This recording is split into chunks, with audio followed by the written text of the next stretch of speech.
एक मास्टर जी, 100 बच्चे। आखिर क्या है भारत में एकल शिक्षक विद्यालयों की वास्तविकता? क्या ये सिर्फ एक प्रशासनिक विफलता है या इसके पीछे कोई ऐसा सच है जो हमें हैरान कर सकता है? सच ये है कि ये सिर्फ संसाधनों की कमी या एक मजबूरी भर नहीं है।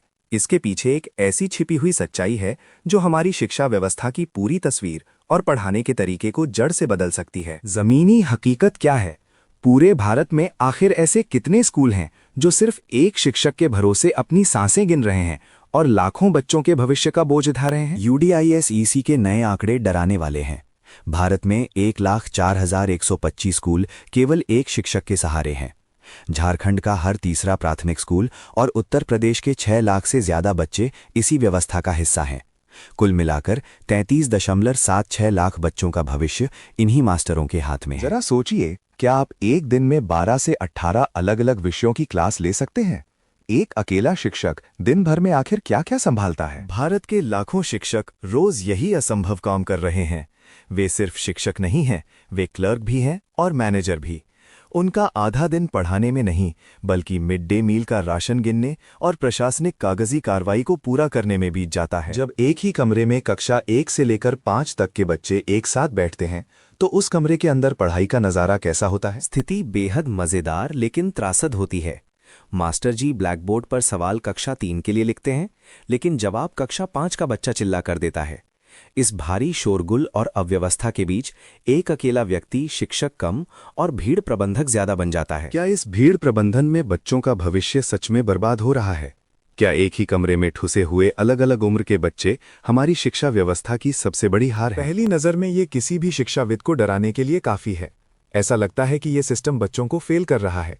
लेकिन शिक्षा विज्ञानियों ने जब इस अव्यवस्था का गहराई से अध्ययन किया तो उन्हें कुछ ऐसा मिला जिसने सबकी सोच बदल दी। क्या एक ही कमरे में 5 कक्षाओं का चलना कोई श्राप नहीं, बल्कि बच्चों का दिमाग तेज करने का एक वैज्ञानिक तरीका हो सकता है? बिल्कुल। विज्ञान कहता है कि मल्टीग्रेड क्लासरूम कोई अभिशाप नहीं है। 2005 के एक अध्ययन के अनुसार अगर इसे सही तरीके से संभाला जाए तो ये बच्चों के सामाजिक कौशल और नेतृत्व क्षमता को विकसित करने का एक बेहतरीन टूल है। सिंगल ग्रेड वालों की तुलना में ये बच्चे ज्यादा स्मार्ट होते हैं। आखिर वो कौन सा मनोविज्ञान है जो कहता है कि 5वीं और तीसरी कक्षा के बच्चों को एक साथ पढ़ाने से दोनों का फायदा होता है? इसे पीयर लर्निंग कहते हैं। जब 5वीं का बच्चा तीसरे के बच्चे को पढ़ाता है तो छोटे बच्चे को एक दोस्त और मेंटर मिलता है। लेकिन सबसे बड़ा चमत्कार बड़े बच्चे के साथ होता है। दूसरों को पढ़ाने से उसके खुद के संज्ञानात्मक विकास और लीडरशिप स्किल्स में जबरदस्त सुधार होता है। कागज पर यह सब बेहतरीन लगता है, लेकिन एक थके हुए मास्टर जी इस वैज्ञानिक तरीके को एक साधारण स्कूल में कैसे लागू कर सकते हैं? इसका एक बहुत ही क्रांतिकारी फॉर्मूला है। बच्चों को उनकी कक्षा के हिसाब से नहीं, बल्कि उनके दिमाग के स्तर के हिसाब से बैठाना। जो बच्चे एक ही स्तर का सीखते हैं उनका समूह बनाना, चाहे वे किसी भी कक्षा के हों। इससे शिक्षक का काम आसान हो जाता है। क्या सच में भारत के किसी सरकारी स्कूल ने इस मल्टीग्रेड टीचिंग और पीयर लर्निंग मॉडल को सफलतापूर्वक जमीन पर उतारा है? हाँ, सबसे चौंकाने वाला सच है सक्षम हरियाणा मॉडल। यहाँ 4-5 कक्षाओं को एक साथ पढ़ाना अभिशाप नहीं, बल्कि बच्चों के संज्ञानात्मक विकास का बेहतरीन टूल बन गया। जब गलतियां निकालने वाले इंस्पेक्टर अकादमिक मेंटर बने और सही मार्गदर्शन मिला, तो महज 2 साल में 80% ब्लॉकों ने वो शिक्षा स्तर हासिल कर लिया जो पहले असंभव लगता था। तो अंततः एक मास्टर जी 100 बच्चे की इस डराने वाली वास्तविकता और हरियाणा की शानदार सफलता से हम भारत के भविष्य के लिए क्या सीख सकते हैं? हम ये सीखते हैं कि भारत की शिक्षा व्यवस्था की सबसे बड़ी चुनौती को एक ताकत में बदला जा सकता है। हमें शिक्षकों को क्लर्क से वापस गुरु बनाना होगा।